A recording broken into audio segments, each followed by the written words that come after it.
இந்த கரூர் சம்பவத்திலிருந்து இதுவரை 52 பேர் இறந்துருக்கிறாங்க. இதுவரை இருந்த கட்சிகள் எல்லாம் மோசம், நாங்கள் தான் ஒரு புனித கட்சின்னு சொல்கிறாங்கல்ல. ஒரு கட்சியினுடைய ஒன்றிய செயலாளர் இறந்தால் கூட நமது எம்ஜிஆரில் அவருடைய பேரோடு வரும்.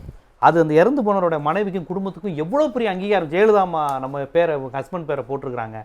அவர் ஒரு பெரிய ஆளாக இல்லாமல் கூட இருக்கலாம், அவர் இறந்துட்டார். ஏன்னா இதெல்லாம் அடிப்படையான ஒரு விஷயங்க. இந்த கட்சிகள் செய்கிறது, அவங்களுக்கான வீர வணக்கம் செலுத்துறது, செவ்வணக்கம் செலுத்துறது, இறுதி அஞ்சலி செலுத்துறது, நீத்தார் பெருமை பேசுறதுன்னு இந்த அடிப்படையை, அதாவது ஒரு பண்ணையார் காலத்தில் கூட இப்படி இருக்காது, ஒரு பண்ணையார் மனநிலை கூட இருக்காது.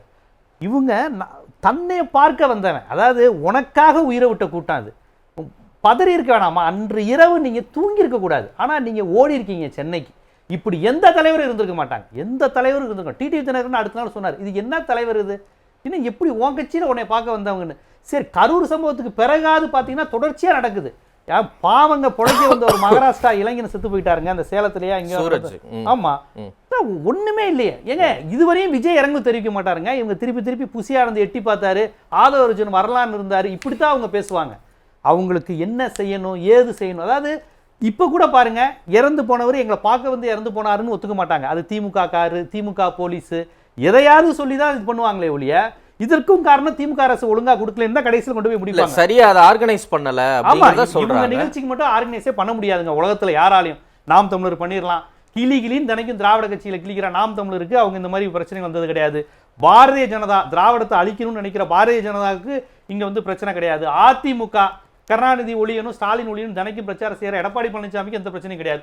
ஆனா இவங்களுக்கு மட்டும் அந்த பிரச்சனை வருதுன்னா, இங்க ஆளும் கட்சி போலீஸ் இவங்கெல்லாம் இதே போலீஸ் தானே மற்ற கட்சிகளுக்கும் பண்றாங்க. இது என்ன 52 பேர் செத்து போயிருக்கிறாங்க. 52 பேர் நம்ம தமிழ் மண்ணை சேர்ந்த இளைஞர்கள். அறிவு இல்லாமல் இருக்கான், அறிவு முதிர்ச்சியில் இருக்கிறான், சினிமா வெறியில போய் இப்படி சாகுறான். நல்லா கவனிச்சு பாருங்க, ஆக்கப்பூர்வமான விஷயம் ஒண்ணுமே நடந்ததில்ல. இவன் யாருமே வந்து பாருங்க, அம்மாவை தூக்கி போட்டு அடிச்சுட்டு வந்தேன்னு ஒருத்தன், என் புருஷனுக்கு விஷம் கொடுத்துருவேன், அந்த பேசுற கூட்டத்தை பாருங்க. விஜயோட ஆபத்து விஜய்க்கு வரக்கூடிய கூட்டம்.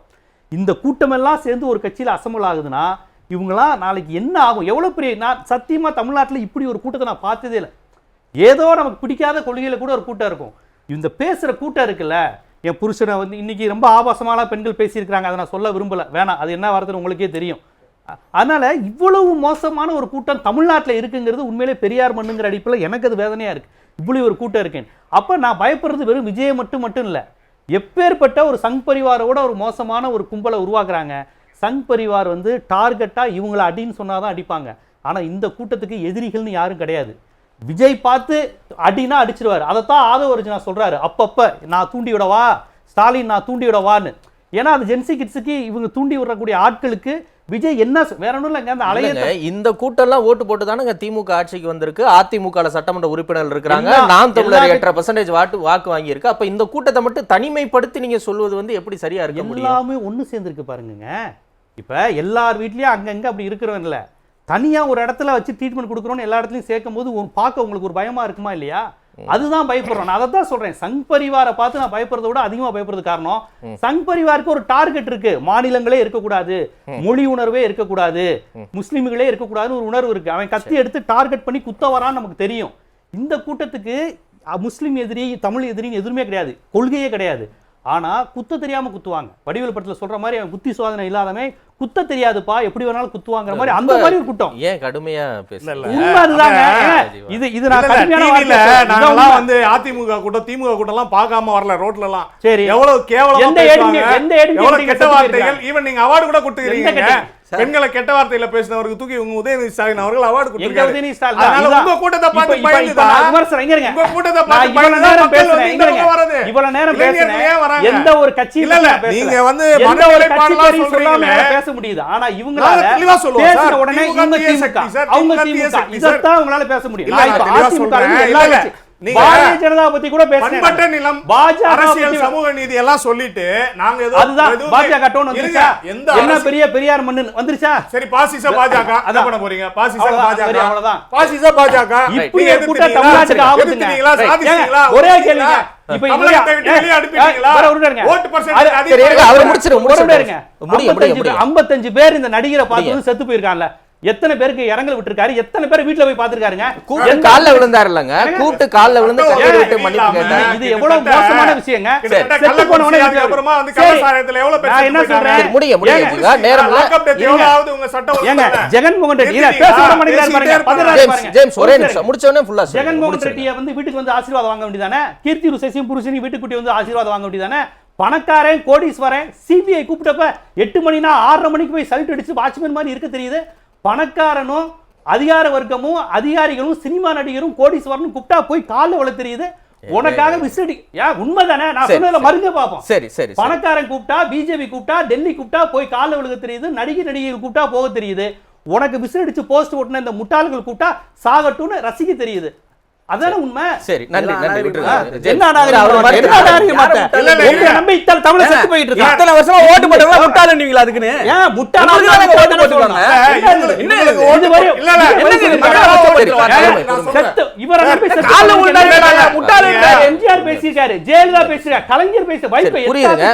உங்க உணர்வு புரியுது. உணர்வு கூட இவ்வளவு நாள் ஆதரவு கொடுத்தா அவங்க நல்லவங்க சார், கொள்கைவாதிகள். ஆதரவு கொடுக்கலன்னா அவங்க எல்லாம் முட்டாள்கள், அவங்க கொள்கை இல்லாதவங்க. அரசியல் ரீதியா எவ்வளவு கொலைகள் நடந்திருக்கு. அப்ப அதுக்கெல்லாம் இப்ப லாக்அப் டெத்துக்கு என்ன ஸ்டாலின் சார் போய் பார்த்தாரா? சட்டத்துறை யார் வச்சிருக்காங்க? பழைய வழக்குகள்லாம் நாங்க நீதிமன்றத்தில் பெற்று தந்துடுறோம் எவ்வளோ வாக்குறுதிகள் கொடுத்தீங்க, ஒண்ணுமே முடியல. ஆக மொத்தத்தில் நீங்க போனாலும் சரி அவங்க போனாலும் சரி நிலைமை ஒன்றா இருக்குதுன்றதுனால தான் நாங்க இவங்க ரெண்டு பேரும் பங்காளிகள் அப்படிங்கிற ஒரு வார்த்தையே சொல்றது. என்னவோ நாங்க மீட்டிங்ஸே பார்த்தது இல்லையா, இவர்களோட மீட்டிங் எவ்வளவு தரக்குறைவா பேசுவார்கள் அப்படிங்கிறதெல்லாம் அதெல்லாம் வீடியோ எவ்வளவு போகுது. ஒரு காலத்துல நாங்க சிறு பிள்ளையா இருக்கும் போதெல்லாம் வீடியோ இருக்காது. அப்படி நடந்து போகும்போது அவர்கள் பேசுறதுக்கு வார்த்தைகள் எல்லாம் வந்து காதுல கேட்க முடியாது. அப்போ இன்னைக்கு ஓரளவுக்கு இந்த கேமராக்கள்லாம் வந்ததுக்கு அப்புறம் தான் கொஞ்சமாவது நீங்க கொஞ்சம் பண்பட்டு இருக்கிறீங்க அரசியல்ங்கிறத தான் இன்னைக்கு தெளிவா பார்க்க முடியுது. ஏன் மெட்ரோல அடிக்கிறத நாங்க பார்க்கலையா? ஒரு முதல்வரா இன்னைக்கு இருக்கவரு அவர் தொண்டனை என்ன அரசியல் பேசுறேன் கூட்டம் வந்த ஃபுல்லா பேசிட்டீங்க.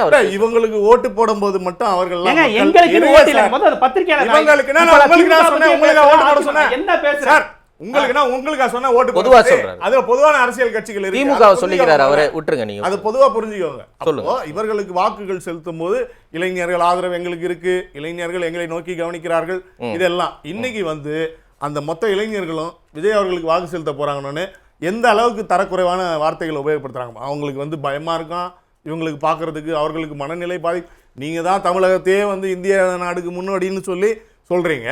ஆனா இதே இடத்துல இந்த பக்கம் இருங்க சார், நான் முடிக்கிறேன். உங்களை தவிர்த்து அந்த இருக்கிற கட்சிகளை தவிர்த்து ஆதரவு தெரிவிச்சு வேற இடத்துக்கு போனா அவர்கள் மனநிலை பாதிக்கப்பட்டவர்கள் அளவுக்கு பேசுறாங்க. அப்ப என்ன அர்த்தம்?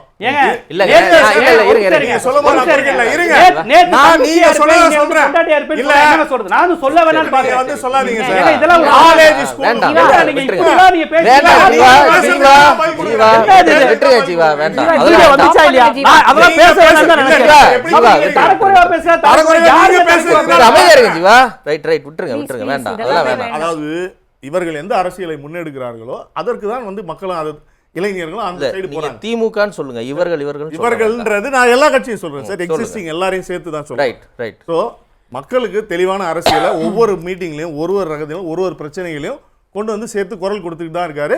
ஆட்சி அதிகாரத்துக்கு வந்தோடனே நம்ம மாத்த போறோம்ன்றதுல உறுதியா இருக்கிறாரு.